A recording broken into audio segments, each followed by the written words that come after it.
Отбасы банкінде бұйыртса 17 наурыз күні жаңа бағдарлама басталады. Атауы Наурыз жұмыскер.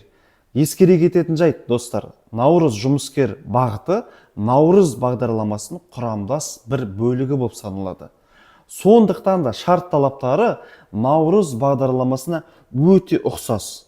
Кімдер қатыса алады? Өнеркәсіп, энергетика, көлік, ауыл шаруашылығы және су ресурстары саласында жұмыс жасайтын қызметкерлер.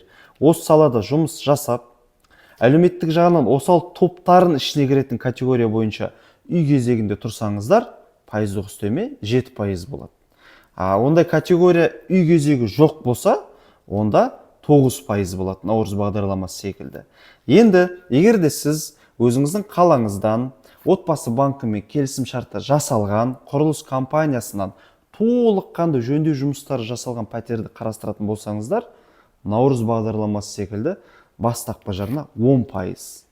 20% егерде жөндеу жұмыстары жасалынбаған пәтер алатын болсаңыз, немесе ауылдық жерлерден, моноқалалардан, екінші нарықтан баспана қарастыратын болсаңыздар.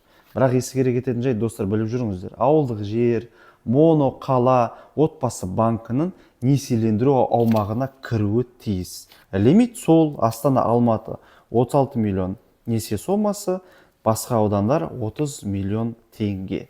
Сол, достар, егер халық қаласа, жалпылама Мақсат мырза толыққанды бір шарт талаптарын түсіндіріп, бейнеролик түсіріп беріңіздер десеңіздер, Мақсатпен YouTube каналына түсіріп берейік. Себебі қазір мына жерде тұрып шарт талаптарын оқитын болсақ, кемінде бір 10-15 минут сөйлеу керек болады. Қажет болса, комментарийға жазамыз. Кеттік ағайын, жақсы.